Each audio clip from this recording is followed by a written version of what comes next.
The Local Government News Roundup is supported this month by LG Innovate 2026, the National AI Summit for Local Government, hosted by Davidson in partnership with Amazon Web Services. If artificial intelligence is on your council's agenda, this is the event to know about. LG Innovate returns to Melbourne Town Hall on the 2nd and 3rd of September, bringing together council CEOs, executive leaders and technology experts for 2 days dedicated entirely to AI in local government. The program includes the launch of the Australian Local Government CEO Index 2026, international perspectives from government leaders in the UK and the United States, and real-world case studies from councils already putting AI to work across Australia. Expect practical, hands-on workshops, as well as relevant theory, plus an exclusive networking evening included in your ticket. And Roundup listeners can purchase their tickets at davidsonwp.com with the promo code LGNews for 15% off before the 21st of August. Registration is required and subject to availability. Full details, including terms and conditions, at davidsonwp.com/LG Innovate 2026. Practical AI insights built for local government. Coming up, Hepburn Shire hails a great outcome for democracy as criminal charges are dropped. Yet another change in local government minister in Victoria. An investigation into alleged electoral fraud wraps up. Australia's first council to adopt a 4-day working week. The mysterious departure of a New South Wales Council GM. Lockyer Valley announces its preferred candidate for CEO. And the New Zealand councillor asked to leave 2 public events in 1 week. Hello, I'm Chris Eddy. Welcome to the podcast. Also today, a preview of LG Innovate 2026, the AI conference for local government leaders. That's all ahead on the Local Government News Roundup, brought to you by the VLGA, the national broadcaster on all things local government, with support from Symphony 3, simple, connected customer experiences, and Rath Engineering Development, smarter local government systems, built from real on-the-ground experience. It is Thursday, the 6th of August, and major breaking news this week with private criminal charges brought against 5 Hepburn Shire councillors and the outgoing CEO Bradley Thomas by local businessman David Penman being withdrawn in court in Ballarat yesterday. The Director of Public Prosecutions intervened in proceedings and successfully applied for the charges to be thrown out. All 5 councillors were expected to be reinstated to their roles by yesterday afternoon. ABC News reported that Mayor Tony Clark spoke on behalf of all councillors outside the court, describing the outcome as extremely pleasing, with more to be said later. And the council then issued a formal statement in which it described it as a great outcome for democracy and the Hepburn Shire community. Rural Councils Victoria welcomed what it called the dropping of baseless criminal charges, but said it does nothing to close the loophole that allowed the situation to develop. Chair Councillor Rob Amos urged the new Premier Ben Carroll and the new Local Government Minister Tim Richardson, more on that in a moment, to fix the flawed law as a matter of urgency. It's understood that the council, individual councillors and witnesses, and Mr Thomas would be seeking costs from Mr Penman, described in court as significant. They'll return to court on that matter later this month. Meanwhile, the council's newly appointed acting CEO, Janet Dorr, has started work this week. She had announced that reinstating decision-making ability was an urgent priority. That was before yesterday morning's developments in court. And yes, Victoria has a new local government minister. The cabinet lineup announced this week by the Premier includes the new role for Tim Richardson, who's been officially appointed as the Minister for Local Government, Consumer Affairs and Renters. He replaces Paul Hamer, who held the portfolio from April this year. Mr Hamer now becomes the Minister for Roads and Road Safety. Minister Richardson becomes the 8th MP to hold the local government portfolio in 10 years, and the 5th in 4 years since Sean Lean relinquished the position in 2022. The announcement forms part of a broader ministerial refresh said to be focused on cost of living relief, housing, healthcare and state services. For the first time, Victoria has a Minister for Artificial Intelligence and Digital Economy. Anthony Carbines holds that portfolio, along with major events, medical research and economic development. And Sonia Kilkenny remains Attorney-General and Minister for Planning, as well as Minister for Prevention of Family Violence. Victoria's Local Government Inspectorate has closed its investigation into alleged election misconduct during the 2026 Whittlesea City Council by-election for the Thomastown ward. The inquiry examined reports of voters being approached in their homes by an individual who completed and removed their postal ballot packs. Investigators cited significant challenges in securing admissible evidence beyond a reasonable doubt, but continue to encourage anyone with relevant information to lodge a formal complaint. Macedon Ranges Shire Council has a new mayor. Councillor Cassie Borthwick was elected at an unscheduled meeting on Tuesday, replacing Councillor Kate Kendall, who resigned the mayoralty to contest the state seat of Macedon at November's Victorian election. Councillor Kendall remains a councillor. Councillor Borthwick, who named good governance and transparency as her priorities, will serve alongside newly elected Deputy Mayor Councillor Daniel Young until the scheduled November mayoral election. The Mayor of Latrobe City Council is seeking an urgent meeting with Victoria's new Premier Ben Carroll to discuss jobs and investment in the Latrobe Valley. The call comes after Opal Australian Paper announced 84 job losses at its Maryvale mill, and with the Yallourn Power Station set to close in 2028. Mayor Sharon Gibson says the focus now must shift beyond transition to what comes next, including attracting new industries and private investment. She's urging the Victorian Government to work with the Council on major projects aimed at long-term job creation and economic diversification. Brimbank City Council says it's secured key community protection measures following an agreement with Melbourne Airport regarding the federal conditional approval for its third runway. The outcome obliges the airport to deliver a 12-year noise amelioration program for affected homes and facilities, alongside fairer noise-sharing flight paths. The council also successfully advocated for a world-first 20-year independent health study to monitor long-term noise impacts on local residents. Maribyrnong City Council Mayor Mohammed Semra has called on the state government to increase police resources and community safety services across Melbourne's west. He said rising violence against local traders has highlighted an urgent need for more visible frontline policing and accessible local stations to support growing populations.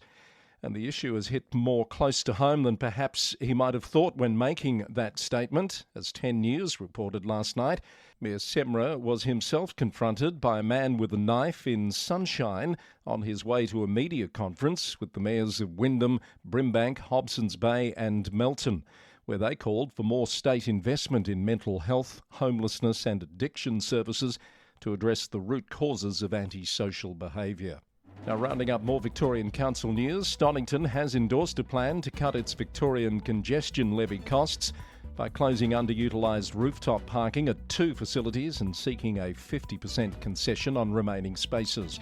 Wellington Shire has completed a review of its Wellington Library service and has decided that library services will continue to be delivered in-house as an ongoing council-run service. Ararat Rural City has renewed its annual membership of Welcoming Cities to promote community inclusion and feature on the National Welcoming Map network. Melton City Council has introduced an updated accessible logo featuring its familiar blue sky and golden plains motifs. The new look to be rolled out gradually across digital, printed and physical assets starting this week. And vandals recently destroyed about 25 native trees planted in Colac, throwing them into the Barongarook Creek only days after they were put there by Colac Otway Council. Read more on those stories and follow the story links by heading to lgnewsroundup.com. The Roundup is brought to you this week in part by LG Innovate 2026, and we'll find out more about that event when I'm joined by Vanessa Huxley from Davidson in just a few minutes. Stick around for that. But let's round up some New South Wales news now. And Murrumbidgee Council in southwest New South Wales has made headlines nationwide becoming the country's first local government to trial a 4-day working week. Starting in January, staff will compress their full 38-hour week into 4 days, with most council services closing on Fridays. General Manager John Scarce told ABC News the 15-month trial aims to boost productivity and attract staff in regional areas. While 75% of workers backed the move, nearly 40% of community submissions opposed it over concerns about reduced access. Neighbouring council Wagga Wagga says it has no plans to adopt a 4-day work week, telling the Daily Advertiser that operating a large inland city requires a distinct model to support 7-day community services and major facilities like the local airport and aquatic centre. General Manager Peter Thompson said that the council is not considering changes to current work schedules and will maintain existing service levels across the Wagga Wagga area. Mystery surrounds the sudden departure of Lockyer Valley Council's General Manager, Bede Spanigal, who has resigned, effective on the 24th of July. The resignation was noted through a confidential mayoral minute at the council's July meeting, with no public statement issued since. The matters listed for the confidential session of the council agenda did not appear to include anything related to the General Manager's performance or employment. The council's formal resolution noted the departure of Mr Spanigal, who'd served since December 2023. The resolution passed by 5 votes to 3 and also appointed Director of Engineering Services David Maloney as Acting General Manager for up to 12 months. An extraordinary council meeting at the City of Hawkesbury will be held on Friday afternoon to discuss the position of General Manager. The matter will be considered in a closed session, with the Mayor to advise the resolution made afterwards. The position was vacated in April with the resignation of Elizabeth Richardson, and Will Barton has been acting in the role since then. Wallandilly Shire Council has granted conditional support for the rezoning of the proposed Macarthur Business Park near Douglas Park and Menangle, advancing a project expected to create up to 20,000 local jobs. The endorsement for the Walker Corporation-led proposal is subject to key conditions, including a 40% increase in conservation land to protect koala habitat. The draft planning proposal will now proceed to the New South Wales Department of Planning, Housing and Infrastructure for gateway determination and further public exhibition. Community consultation has opened on 4 financial options to address Temora Shire Council's long-term sustainability. They include proposed cumulative rate increases of up to 124% over 3 years. The options range from a rate peg base case requiring service cuts to Council's preferred scenario of managed staff attrition to stabilise finances. Submissions close on the 28th of August before councillors decide in November whether to submit a special rate variation application to IPART. Cootamundra Gundagai Regional Council Mayor Ab McAllister has joined the Country Mayors Association of New South Wales in backing the Invest in Us campaign. It's urging the Commonwealth Government to restore financial assistance grants to at least 1% of total tax revenue to support essential services and local infrastructure. Councillor McAllister said it was about fairness, and rural councils need the government to invest in them so they can invest in their communities. And nominations have officially opened for the 2026 Ministers' Awards for Women in Local Government, recognising outstanding leadership and service across metropolitan and regional councils in New South Wales. Celebrating its 19th year, the program has expanded to include 2 new award categories: Excellence in Mentoring and Sponsorship and Emerging Councillor Leadership. Submissions close on the 28th of August, with the awards set to be presented at Parliament House in October. Rounding up more news from New South Wales councils, Federation Council has formally endorsed a submission backing a major redevelopment of Corowa Hospital, while requesting full public disclosure of the health service plan and further community consultation. Bland Shire has launched a new tourism promotional video featuring local residents and key regional attractions to encourage visitors to explore the area and extend their stay. Snowy Valleys Council's De-Amalgamation Steering Committee will hold its first public meeting on Thursday in Batlow. The committee has been formed to provide leadership and oversight of the transition to 2 independent councils. Port Macquarie Hastings Council has commenced a 3-month trial using mobile licence plate recognition technology on Ranger vehicles to manage parking turnover and improve compliance across the Port Macquarie CBD. And Northern Beaches Council has installed a rainwater fill point for street sweepers, a staff initiative that saved 1,820 kilolitres of water and 780 driver hours previously spent travelling to public hydrants. LG Innovate 2026, Australia's national summit on artificial intelligence in local government, is returning to the Melbourne Town Hall on the 2nd and 3rd of September. And today I'm joined by Vanessa Huxley, Senior Partner from Davidson, one of the hosts of this year's event. Vanessa, welcome to the Roundup.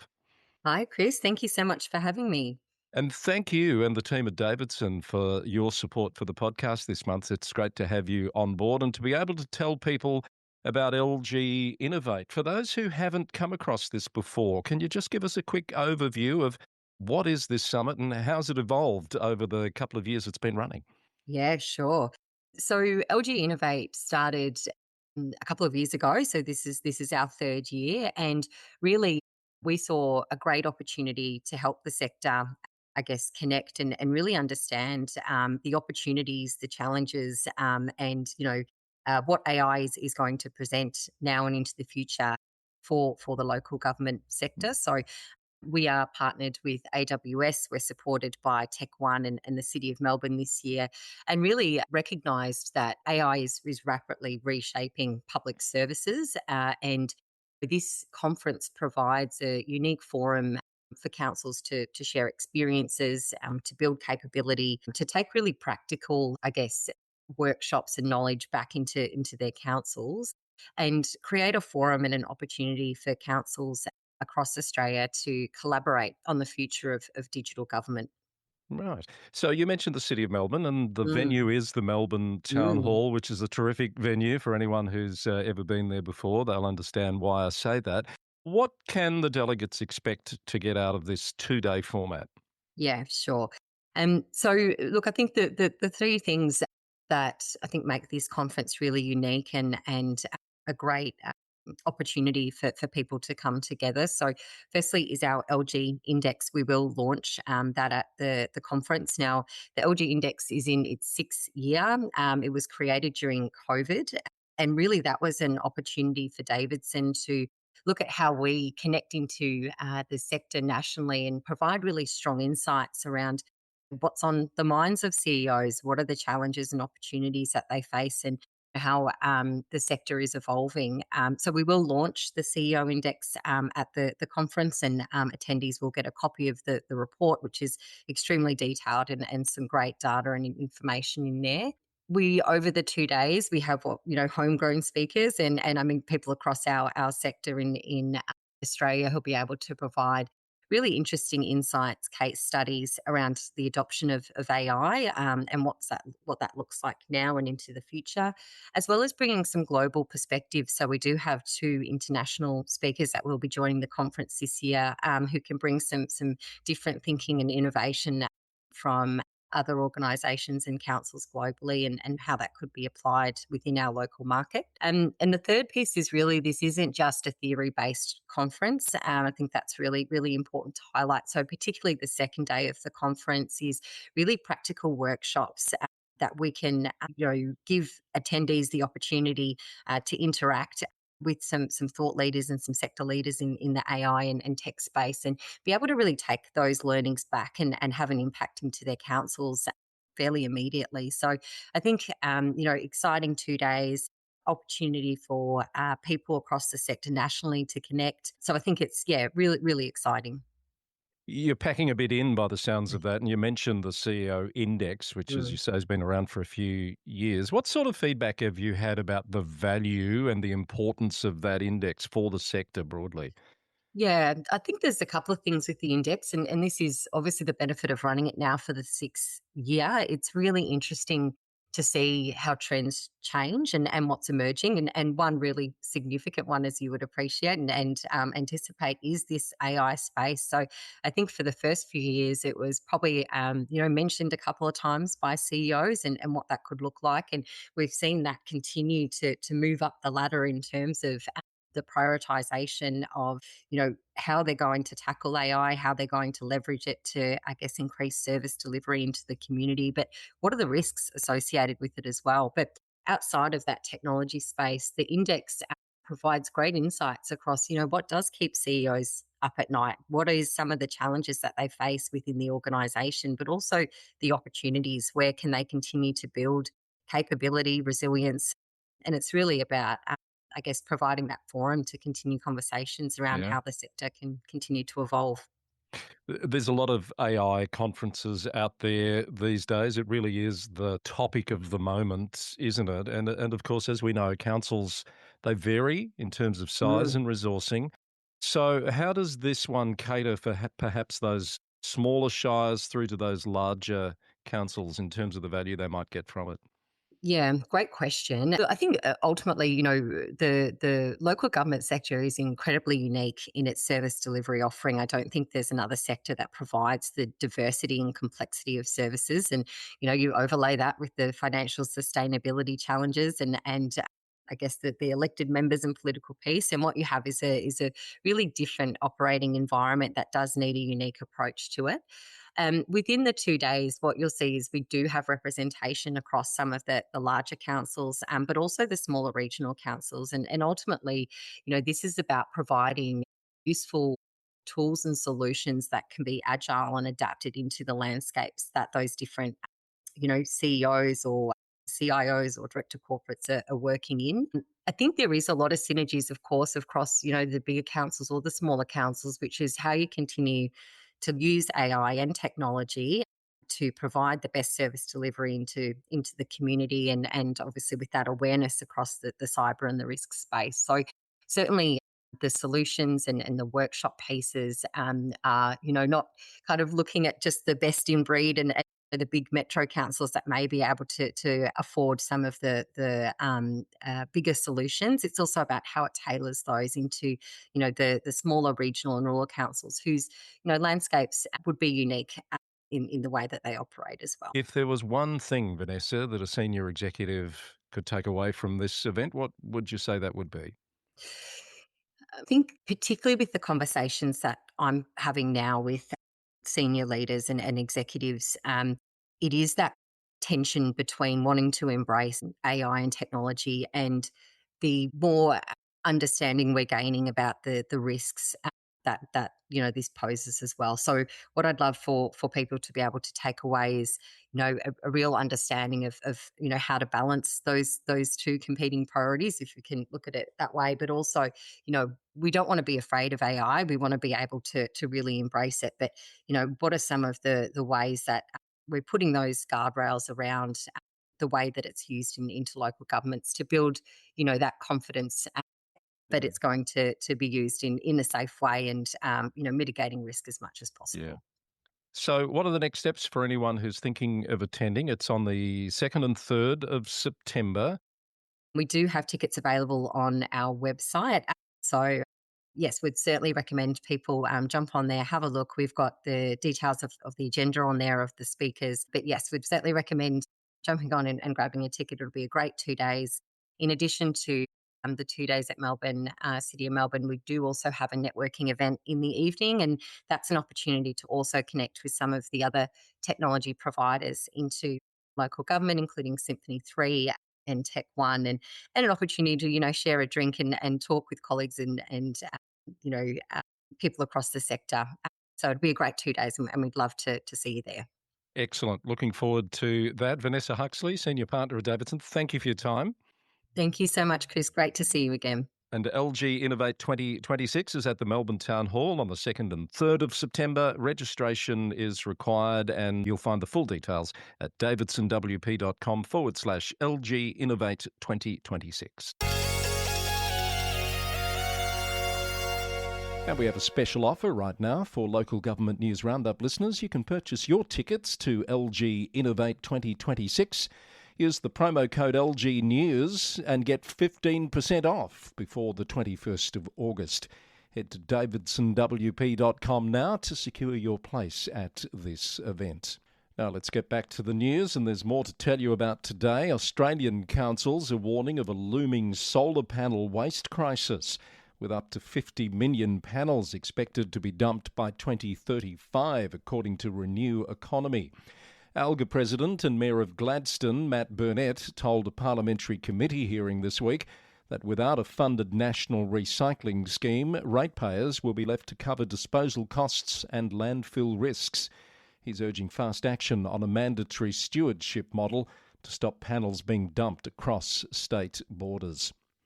Queensland's Lockyer Valley Regional Council has announced Nick Hauser as its preferred candidate for Chief Executive Officer following a recruitment process attracting 44 applicants.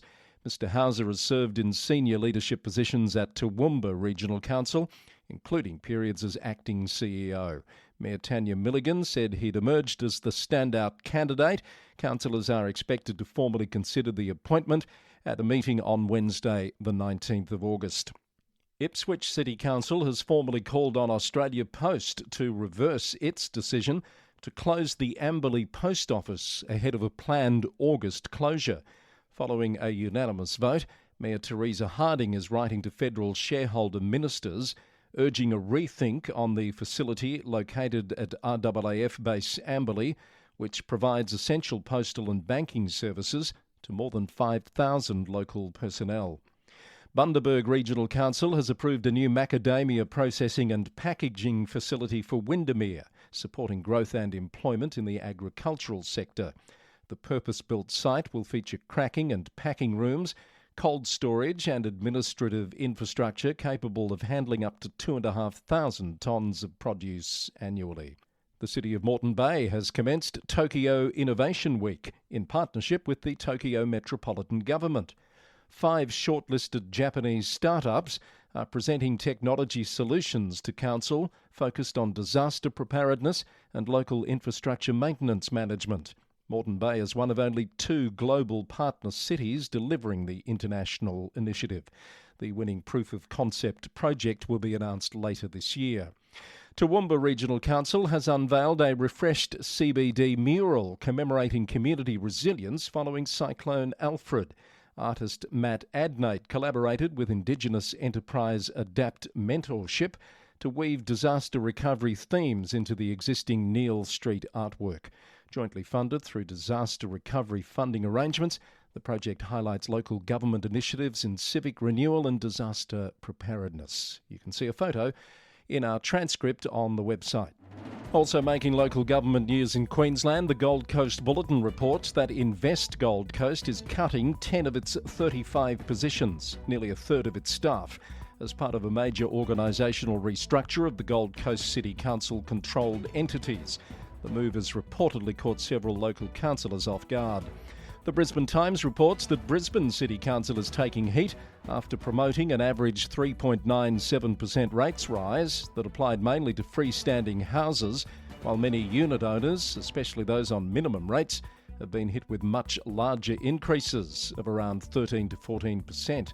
Townsville City Council says its back to basics push is paying off after new Snap Send Solve satisfaction data shows the biggest year-on-year improvement of any council in Australia.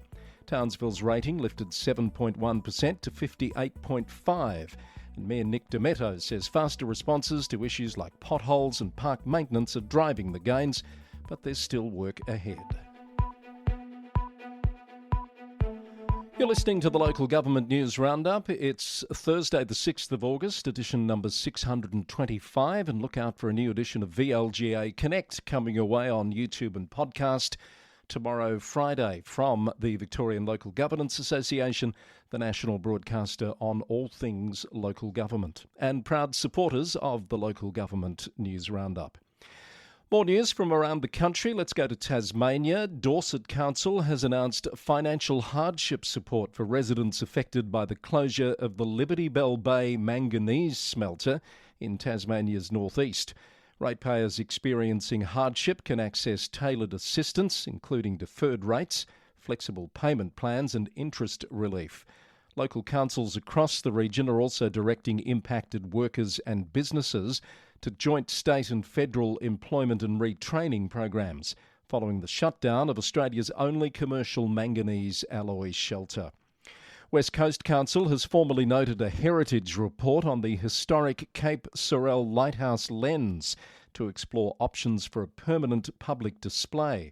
Council officers are now preparing a comprehensive proposal covering display locations, estimated costs, funding pathways and preservation standards. The lens will remain in secure storage while planning progresses. To South Australia, and the city of Port Lincoln has voted to seek advice on a potential boundary review affecting the city and surrounding Southern Eyre Peninsula communities. The council adopted Mayor Councillor Diana Mislov's motion at its July meeting, directing the CEO to report on statutory processes, including the role of the South Australian Local Government Boundaries Commission. The Mayor says the decision commits the council to no outcome, but will build an evidence base on governance, equity and service delivery options. South Australia's Court of Appeal has unanimously dismissed a state government attempt to wind up the Davenport Community Council near Port Augusta.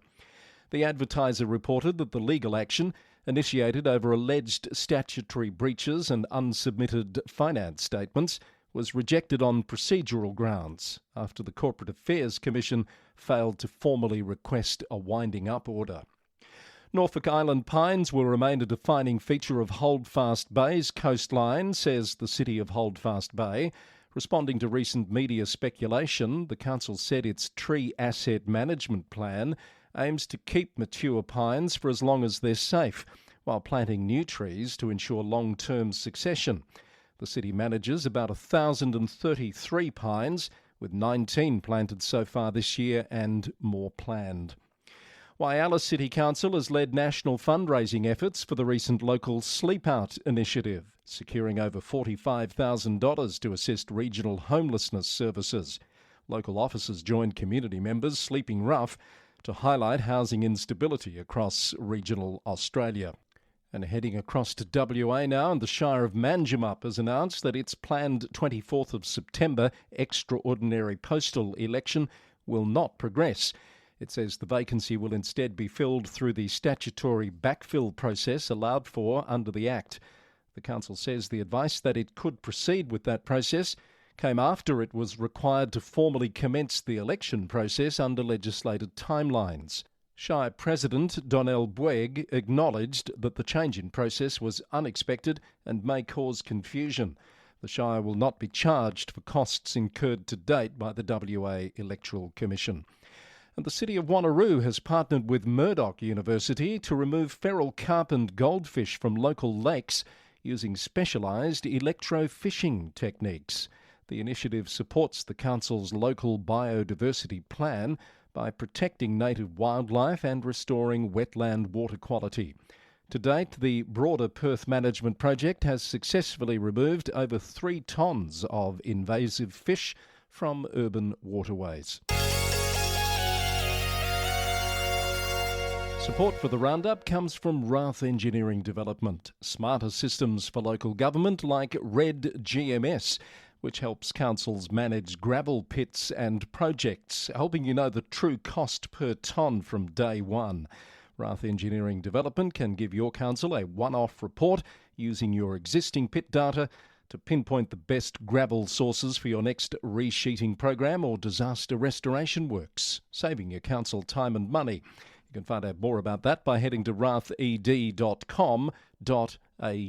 Rath Engineering Development, great supporters of the Local Government News Roundup. And let's round out this edition with some overseas news. And we'll go to New Zealand firstly, where a controversial Dunedin City Councillor is in the news. Benedict Ong has been asked to leave 2 public events in the past week, according to RNZ News. He was removed from a council meeting after repeatedly interrupting and aggressively questioning staff about proposed local government amalgamation. The Mayor adjourned proceedings as Ong was ordered out, while organisers at a student protest and a health debate say his behaviour was disruptive. Councillor Ong says he's being politically targeted and prevented from representing ratepayers. And the local government amalgamation issue is on the agenda of many, if not all, councils across the country. Stratford District Council has voted unanimously to pursue amalgamation with South Taranaki District Council but leaving New Plymouth out of its preferred model. The move follows South Taranaki backing a two unitary councils approach for the region, one in the north and one in the south-central area. The councils must lodge their proposals by Sunday under the government's local government reform Head Start pathway, with decisions expected by September. New Plymouth is still considering whether to submit its own Pathfinder proposal when it votes on Thursday, according to RNZ. Meanwhile, three Waikato local councils, Thames Coromandel, Hauraki and Matamata Piako, have agreed to merge into a proposed unitary authority and are urging the New Zealand government to accept their proposal ahead of the deadline, according to the NZ Herald. Upper Hutt councillors have voted to withdraw from proposed local government amalgamation plans over concerns about costs, affordability and representation. In contrast, neighbouring Lower Hutt endorsed a proposal for a Wellington-Wairarapa super city, leaving Upper Hutt's ultimate fate in the hands of central government. And Ashburton District Council has decided not to submit an outline proposal after remaining evenly split across four reorganisation options. Mayor Liz McMillan noted that the 90-day deadline was too rushed for such a significant decision, though the council plans to write to government ministers to confirm its ongoing commitment to exploring alternative reform models.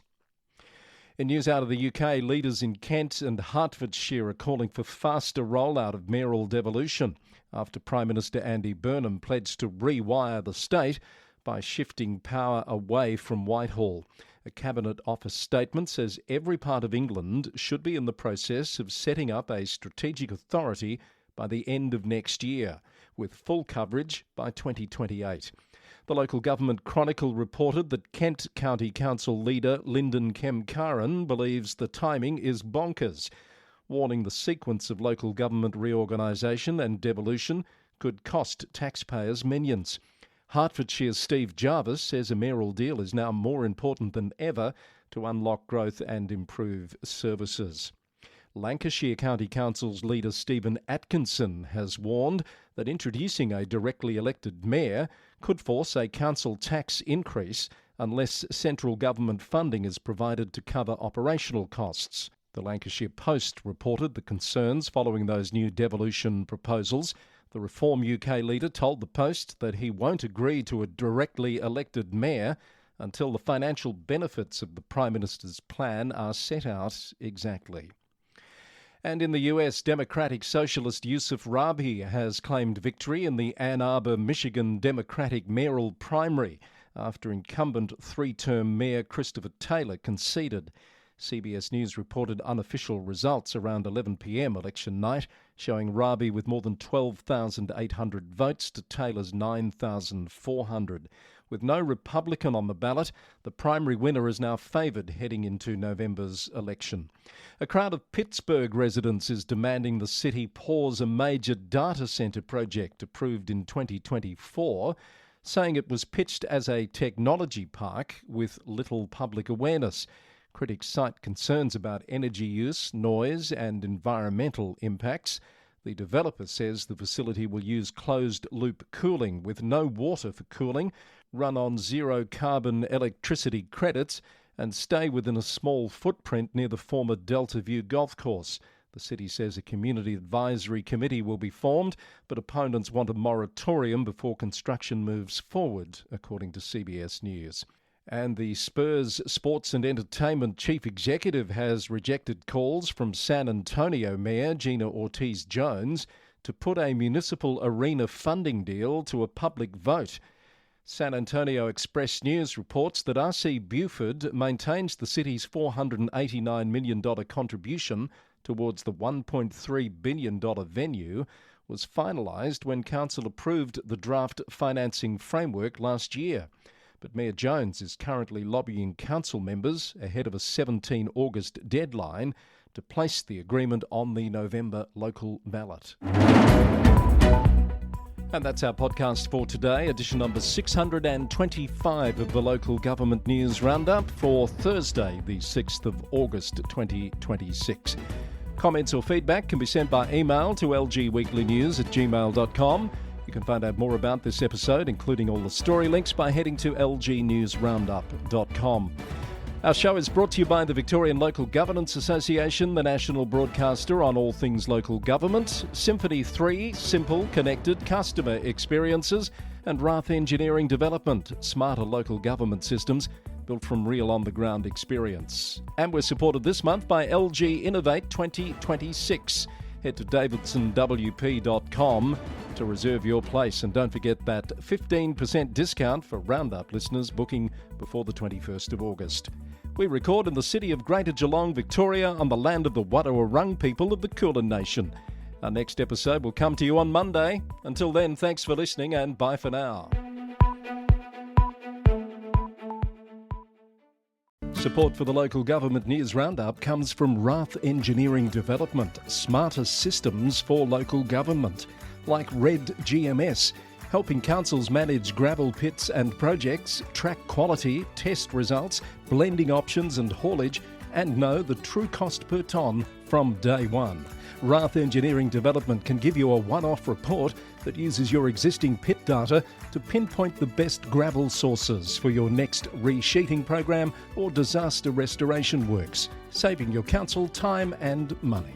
For local government systems built from real on-the-ground experience, talk to the team at Rath Engineering Development. Head to rathed.com.au to find out more.